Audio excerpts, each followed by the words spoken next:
द्वितीय विश्व युद्ध खत्म हो चुका था, लेकिन दुनिया का माहौल एक अलग दिशा में ही चल रहा था। उस टाइम एक नया डर जन्म ले चुका था, परमाणु हथियारों का डर।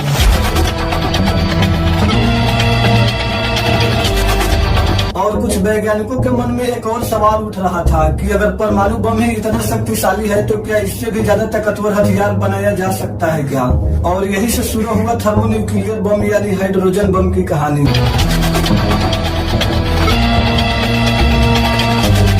यहाँ एक बात समझ लेना जरूरी है कि थर्मोन्यूक्लियर बम और परमाणु बम अलग अलग होते हैं, एक जैसे नहीं होते हैं। परमाणु बम में परमाणुओं को टूटने से ऊर्जा निकलता है, लेकिन थर्मोन्यूक्लियर बम में वैज्ञानिकों ने सूरज में होने वाली प्रक्रिया से प्रेरित एक अलग सिद्धांत का उपयोग किया है। और यही वजह है कि थर्मोन्यूक्लियर बम को हाइड्रोजन बम भी कहा जाता है। तो यहाँ सवाल ये है कि आखिरकार इंसान को इतना ताकतवर हथियार बनाने का विचार आया कहाँ से? तो इसका जवाब वर्ल्ड वार 2 से मिलता है। जैसे वर्ल्ड वार 2 के बाद डर और राजनीति शुरू हो गया था। जब अमेरिका ने हिरोशिमा और नागासाकी पर परमाणु बम गिराया था, तब दुनिया समझ चुका था कि विज्ञान अब युद्ध का चेहरा बदल सकता है। और इससे कुछ ही साल बाद जैसे 1949 में सोवियत यूनियन ने भी अपना पहला परमाणु परीक्षण कर दिया था, जिससे अब सिर्फ अमेरिका ही अकेला परमाणु शक्ति वाला देश नहीं रह गया था। और यही से शुरू हुआ एक नया दौर की कौन ज्यादा ताकतवर हथियार बनाएगा। अमेरिका में कुछ वैज्ञानिक मानते थे कि अगला कदम और भी विशाल शक्ति वाला हथियार हो सकता है। यहाँ वैज्ञानिकों में एडवर्ड नाम का वैज्ञानिक सबसे ज्यादा चर्चे में आया और बाद में इसे कई लोग father of the hydrogen bomb भी कहने लगे। लेकिन सभी वैज्ञानिक इस विचार से सहमत भी नहीं था। कुछ वैज्ञानिकों को डर था कि अगर इंसान परमाणु बम से भी ज्यादा विनाशकारी हथियार बना लेगा तब तो भविष्य और भी ज्यादा खतरनाक हो सकता है।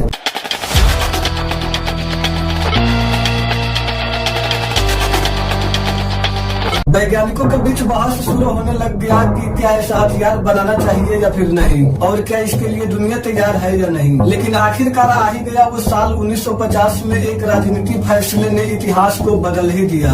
परमाणु बम का डर अब हर बड़े देशों की राजनीति का हिस्सा बन चुका था। लेकिन अमेरिका के वैज्ञानिक एक और भी बड़े चीज पर रिसर्च कर रहे थे, एक ऐसा हथियार जो पहले के परमाणु बम से कई गुना ज्यादा शक्तिशाली हो सकता है। उस टाइम अमेरिका और सोवियत संघ के बीच तनाव बढ़ता ही जा रहा था। अब सवाल सिर्फ जीतना नहीं था, बल्कि सवाल ये भी बन चुका था कि किसके पास ज्यादा शक्ति भी है। और इसी दौरान अमेरिकी सरकार ने अधिक शक्तिशाली परमाणु तकनीक पर रिसर्च को और भी तेज कर दिया। और इस काम से जुड़े एडवर्ड टेलर सबसे चर्चित वैज्ञानिक थे। ये मानते थे कि विज्ञान जब इतना आगे बढ़ ही चुका है तो इसका अगली पीढ़ी का हथियार बनाना भी संभव हो सकता है। एक ऐसा हथियार जो सूरज के अंदर होने वाले प्रक्रिया को जमीन पर ला सकता है, और ये परमाणु बम से कई गुना ज्यादा शक्तिशाली हो सकता है।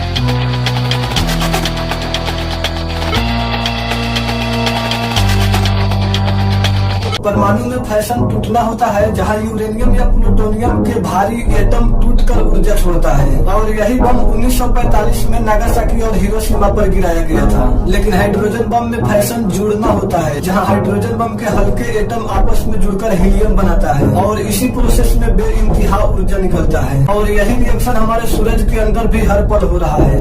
इसे बनाने वाले डिजाइन को टेलर उलम डिजाइन कहते हैं, जो 2 साइंटिस्ट एडवर्ड टेलर और स्टेनिस्लाव उलम ने 1951 में बनाया था।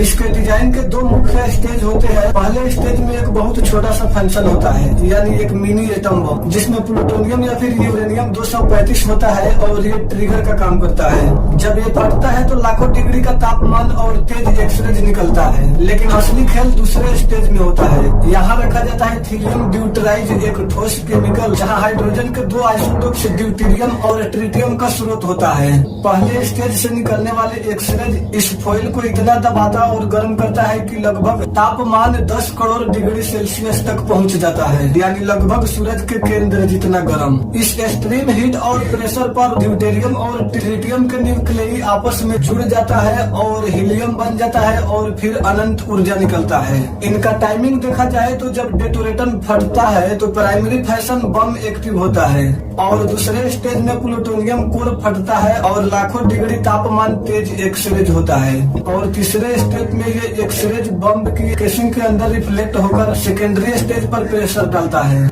इसे रेडिएशन इनलोजन स्टेप कहते हैं। चौथे स्टेप में लिथियम ड्यूटराइड कंप्रेस होकर ट्रिटियम में बदलता है और ड्यूटेरियम से फ्यूज होता है। पांचवें स्टेप में फ्यूजन रिएक्शन शुरू होता है और हीलियम बनता है और भारी मात्रा में ऊर्जा और न्यूट्रॉन रिलीज होता है। और छठे स्टेप में ये न्यूट्रॉन बम के बाहरी यूरेनियम लेयर को भी तोड़ देता है, जिससे धमाका और भी बड़ा हो जाता है।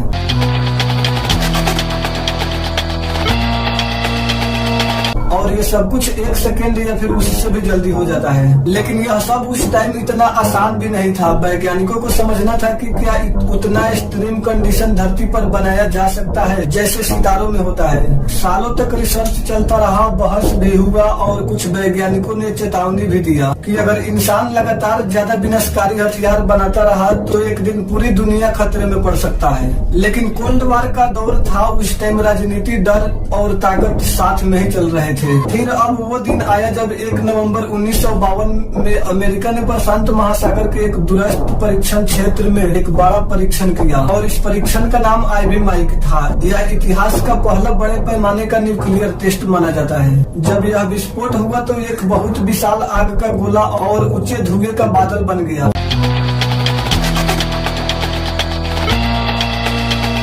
और फिर वैज्ञानिकों और सैनिकों ने महसूस किया कि दुनिया अब एक नए दौर में प्रवेश कर चुका है। कई रिपोर्टों के अनुसार परीक्षण स्थल पर भारी भौतिक बदलाव हुए और यह बात साफ हो गया कि हथियारों की शक्ति अब पहले से कई गुना ज्यादा बढ़ चुका है। लेकिन इस परीक्षण ने सिर्फ वैज्ञानिकों को सफलता ही नहीं दिखाया, बल्कि इसने दुनिया में और भी ज्यादा डर भी बना दिया।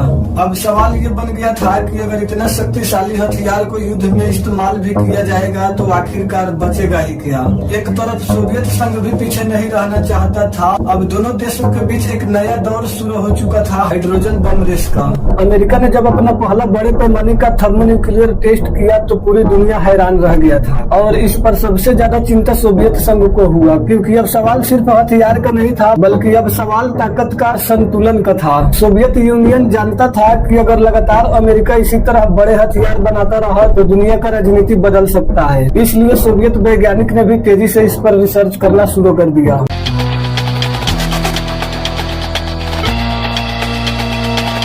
उस समय कोल्ड वार सिर्फ सैनिकों का लड़ाई नहीं था बल्कि उस टाइम विज्ञान का भी लड़ाई था कि कौन पहले सबसे ज्यादा नई तकनीक बनाएगा, कौन ज्यादा ताकतवर बनेगा और किससे दुनिया डरेगा। सोवियत संघ में भी दिन रात कई वैज्ञानिक लगातार काम कर रहे थे और इसमें से एक महत्वपूर्ण नाम अंद्रेई सखारोव था।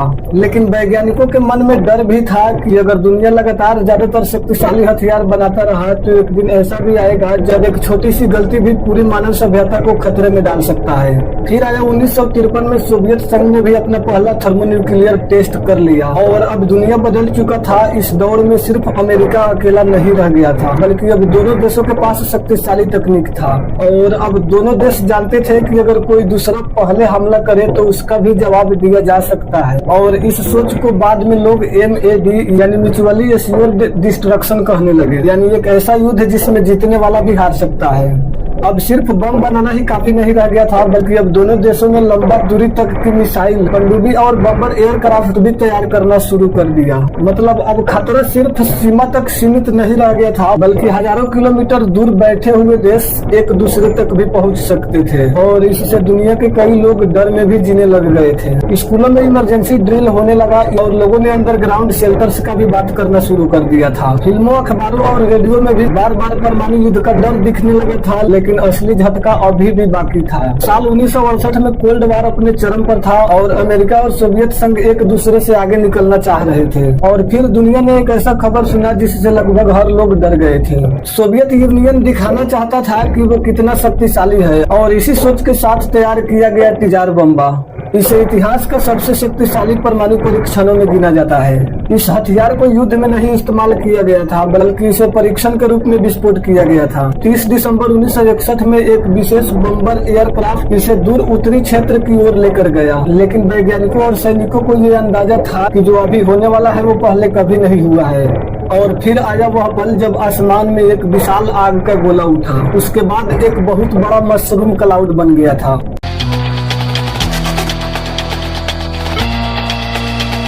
रिपोर्टों के अनुसार शॉक वेव इतना शक्तिशाली था कि बहुत दूर तक लोगों ने महसूस किया था और पूरी दुनिया भर में इस परीक्षण का चर्चा होने लगा।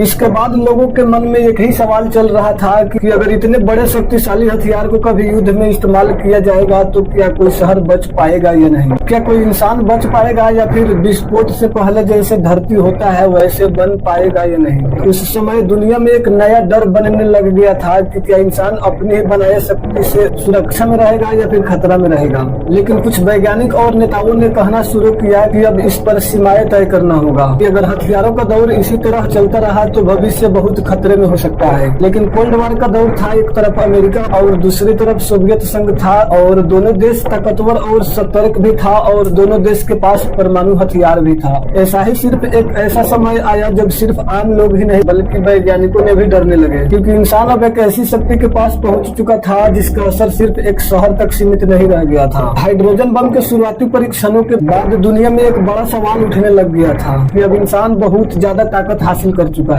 कई वैज्ञानिकों ने तो चेतावनी भी दिया कि अगर थर्मोन्यूक्लियर हथियार का इस्तेमाल बड़े पैमाने पर हुआ तो इसका असर सिर्फ ब्लास्ट तक नहीं रहेगा बल्कि आग, धुआं, इंफ्रास्ट्रक्चर डैमेज और लंबे समय तक मानवीय समस्या बहुत बड़े मात्रा में चुनौती बन सकता है। फिर इसी दौरान कुछ वैज्ञानिक और थिंकर्स ने शांति का भी बात करने शुरू कर दिया, क्योंकि उन्हें भविष्य का डर था कि अगर देश सिर्फ ताकत के शक्ति में ही उलझे रहे तो एक दिन कोई भी बड़ी गलती तो हो ही सकता है। फिर इसके बाद दुनिया में धीरे धीरे आर्म कंट्रोल की बात होने लगा, मतलब कि हथियारों की संख्या और टेस्टिंग पर कुछ सीमाएं भी होना चाहिए, क्योंकि हर नया टेस्ट दुनिया को याद दिला रहा था कि अगर विज्ञान बढ़ रहा है तो इसका जिम्मेदारी भी उससे बड़ा होना चाहिए। तो यहाँ उस टाइम कुछ लोगों का यह भी सवाल था कि आखिरकार इतने बड़े हथियार देश रखते ही क्यों है?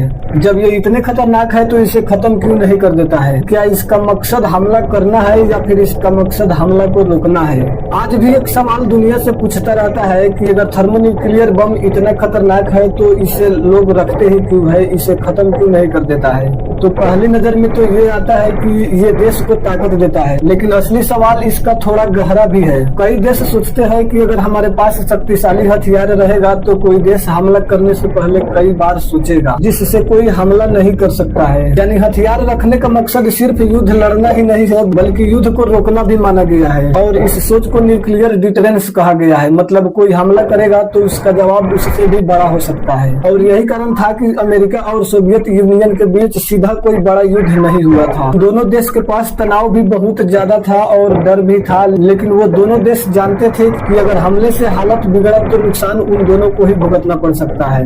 अब धीरे धीरे और भी देश परमाणु शक्ति वाले क्लब में शामिल होने लगे। बाद में दक्षिण एशिया के भारत, पाकिस्तान ने भी अपना परमाणु क्षमता विकसित किया और अब सवाल सिर्फ ताकत का नहीं बल्कि संतुलन का भी बन गया था।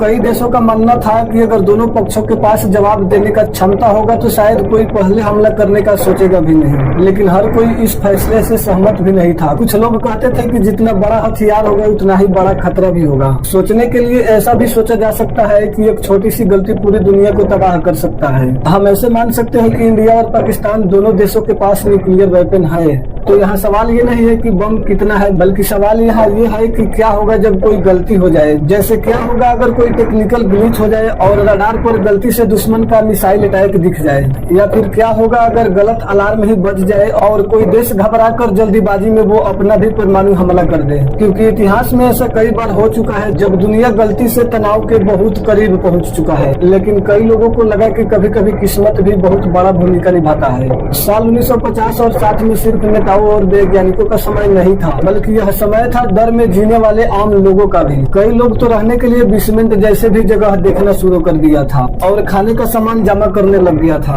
उस समय अखबारों में बड़े हेडलाइन छपते थे, जैसे नया मिसाइल, नया परीक्षण या नया शक्ति। लेकिन आम लोगों के मन में कुछ और ही सवाल था कि अगर सच में कुछ होगा भी तो वो लोग क्या कर सकते हैं। कुछ स्कूलों में प्रैक्टिस होने लगा और कुछ जगह बच्चों को हमले के समय बचाने के लिए ड्रिल जैसा सिस्टम भी कराया जाने लगा। और लोगों को बताया जाता था कि घबराइए नहीं, शांत रहिए, लेकिन अंदर ही अंदर डर और ही ज्यादा बढ़ता ही जा रहा था, क्योंकि अब युद्ध का मतलब सिर्फ सैनिकों का लड़ाई नहीं रह गया था, बल्कि अब हर लोग समझ रहा था कि अगर कभी बड़ा युद्ध हुआ भी तो असर हर इंसानों तक पहुंच सकता है। और फिर इंसानों ने सवाल पूछना शुरू किया कि क्या इंसान अपने ही बनाए गए हथियारों को संभाल पाएगा या नहीं। और यहाँ अजीब बात तो ये था कि कुछ वैज्ञानिक जिन्होंने इस टेक्नोलॉजी को आगे बढ़ाया था वो खुद भी शांति की बात करने लग गए थे, क्योंकि वो जानते थे कि जितना बड़ा ताकत है उसका बोझ भी उतना ही बड़ा होता है। इतिहास में कुछ पल ऐसा भी आता है जब लोग कहते हैं कि अच्छा हुआ कि उस समय हालत और नहीं बिगड़ा। थर्मोन्यूक्लियर हथियारों के दौर में कुछ ऐसे भी पल आए जहां डर सिर्फ अखबारों में नहीं था बल्कि इंसान के चेहरों पर भी था। लगभग 1960 से 1980 के समय में दुनिया में तनाव कई बार बढ़ता और कई बार कम होता रहता था। उस समय नया मिसाइल बन रहा था, नया टेक्नोलॉजी बन रहा था और लगभग हर देश दूसरे देशों पर नजर भी रख रहा था। लेकिन असली डर यह था कि कुछ विशेषज्ञ कहते हैं कि कभी कभी सबसे बड़ा खतरा युद्ध शुरू करने की इच्छा नहीं बल्कि गलत फहमी हो सकता है। जैसे कोई रेडर ने गलत सिग्नल को पकड़ लिया और कोई देश गलत समझ लिया तो शायद उसे भी लगेगा कि अब युद्ध शुरू हो चुका है, जबकि सच कुछ और ही होगा। और इसी वजह से देशों ने कम्युनिकेशन सिस्टम को मजबूत करना शुरू कर दिया और बाद में बड़े देशों के बीच डायरेक्ट इमरजेंसी कम्युनिकेशन भी बढ़ाया गया ताकि तनाव के समय तुरंत बात हो सके। क्योंकि एक बात तो सबने समझ गया था कि अगर हथियार बड़े हो तो फैसले भी बहुत संभल कर ही लेना पड़ता है। धीरे धीरे दुनिया में एक नया सोच आने लगा कि सिर्फ ताकत ही बढ़ाते रहना सही है क्या। और कुछ लोगों ने कहा कि अब टेस्टिंग कम होना चाहिए और हथियारों की सीमा भी तय करना होगा। और शायद पहली बार दुनिया ने कंपटीशन की नहीं बल्कि कंट्रोल की बात करना शुरू किया। तनाव था पर फिर भी बैठक होने लगे, बहस होने लगे और धीरे धीरे एक समझ बन रहा था कि अगर बात नहीं होगा तो भविष्य और भी मुश्किल हो सकता है। और फिर इसी दौरान दुनिया में कुछ बड़े इंटरनेशनल एग्रीमेंट भी आने लगा,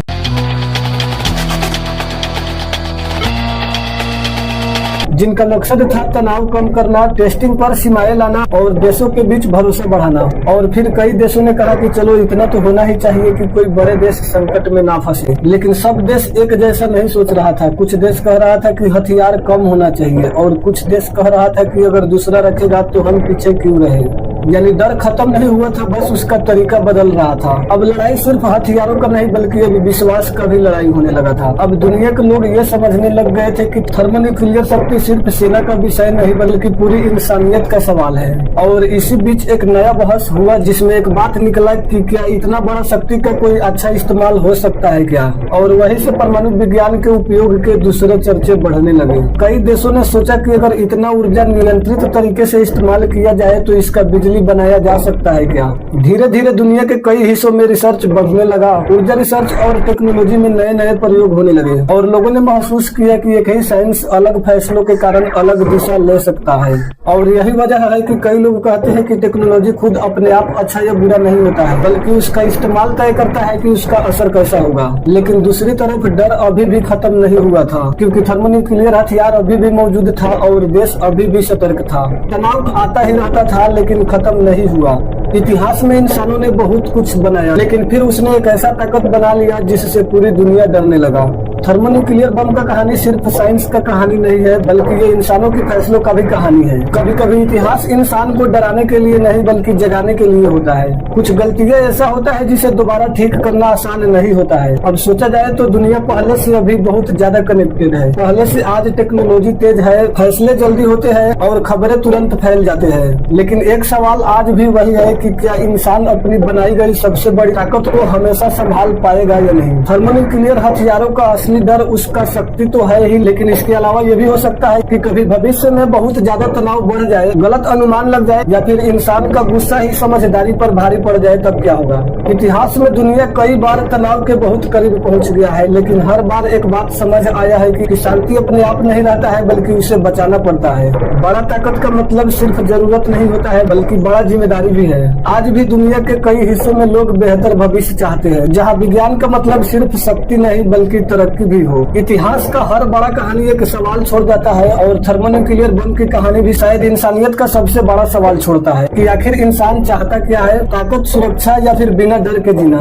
दोस्तों, माना जाए तो हजारों साल पहले इंसान आग से डरता था, लेकिन फिर इंसानों ने आग को समझना शुरू किया और समझने के बाद उसी आग से इंसानों ने खाना बनाना शुरू किया और उसी आग से अपने घरों में रोशनी करने लगा। लेकिन वही आग अगर नियंत्रण से बाहर जाए तो बहुत कुछ बदल देता है। ताकत रखना बड़ा बात है, लेकिन ताकत के साथ अच्छे इंसान बने रहना बहुत बड़ा बात है। आप भी जरूर सोचिएगा दोस्तों। धन्यवाद।